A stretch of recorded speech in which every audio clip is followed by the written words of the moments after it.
I remember the initial inspiration for 1980s coming in 2021 after I'd driven down to my in-laws to meet my wife and son who were hanging out there. The first voice memo I remember recording was actually in their bathroom. The classic thing where the best ideas always come in the funniest places. I was just mumbling gibberish and I had no idea the song would have any association with the 1980s at that point. But I do remember in the weeks surrounding that time in life that I developed this short-lived mini fascination with the 1980s era. So as I kept stewing on the idea, I found myself wanting to steer it into a wholesome romantic song centering around that 1980s era. I have a memory of lying in bed at my in-laws late into the night, endlessly scrubbing the internet in search of unique themes, people, etc. from the 1980s that I could pull into the song in an effort to compose 1980s in a way that latches onto the nostalgia of that era to convey a young man's traditional values approach to courting and to wooing his love interest. The song covertly alludes to God's loving and wholesome pursuit of mankind since the beginning of time with Adam and Eve. Recently, as I was spending time alone with God, I was asking him what he wanted me to highlight in this video, and he drew me to the book in the Bible called Song of Solomon.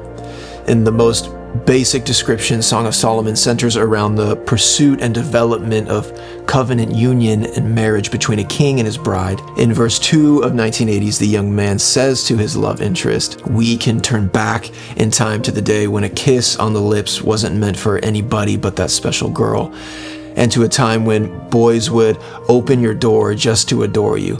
Don't you want that? You want that." The last line reminds me of God's confidence in the fact that he made us to need and to be hungry for his love. Even when our thinking distorts God's desirous disposition toward us, or when we feel unworthy of his love, God knows that it's only his love poured out in us that will satisfy us. And he wants to woo us into understanding this truth. In Song of Solomon, chapter 1, verse 5, the bride-to-be speaks degradingly of herself, devaluing herself, and she chooses to focus on her shortcomings. Yet the bridegroom king sees her in a different light. He hones in on her beauty, with his language showing that he sees her as beautiful even in the process of her growing out of immaturity. In Song of Solomon 1:8, he calls her most beautiful among women. And later he says of her, "I liken you, my darling, to a mare among Pharaoh's chariot horses." It's funny language to us, but that's his poetic way of revealing that she, like a female horse among a battalion of males, is surrounded by a multitude of alluring options and counterfeit lovers that are viciously vying for the affections of her heart. Yet in the midst, he expresses confidence that she is reserved for him alone. Later in the chapter, he tells her, "How beautiful you are, my darling. Your eyes are like doves." Two remarkable features of doves is that one, the dove has one mate for life, and two, the dove's vision is binocular, meaning that both eyes operate synchronously to produce a single image. And this is what he loves about his bride-to-be, that just as his gaze is set on her and her alone, so too her eyes are locked on him. Now I want to point out the pre-chorus of 1980s. It says, "I know you're not used to a guy doing it right. I'm going to treat you to a classic vibe," which is this: God pursues us with covenant in mind.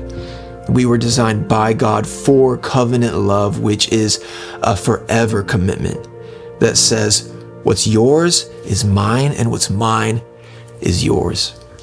Covenant love is a laying down of oneself for the other's well-being. And so he pursues us that way. He doesn't pursue us the way that we're used to.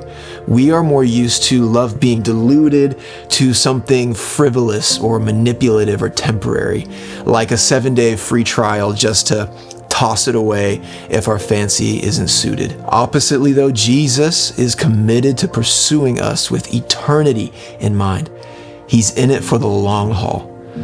And that's why Jesus came to earth in the flesh to live the perfect life and willingly lay his life down on the cross so that through faith in Jesus, the Son of God, we could receive forgiveness of sin and receive into us the perfect life of God that restores us to eternal covenant fellowship with God.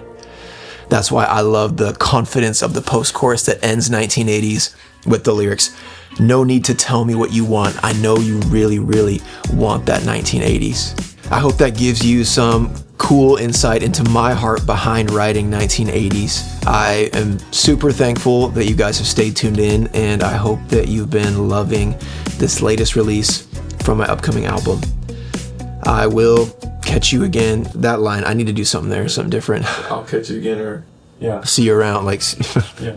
It's like I've done the same thing so many times. It's like you want to make the ending a little bit different instead of like, all right, see you later. Okay, cool. Let's just go for it.